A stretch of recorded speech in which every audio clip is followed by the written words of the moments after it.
好，恭喜你完成刚刚前面2阶段的练习。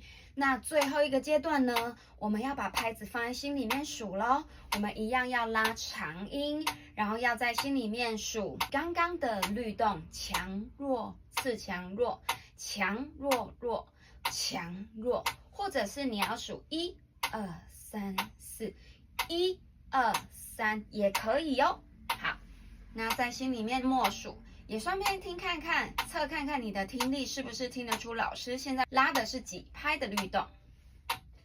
脚打节拍，1、2，开始。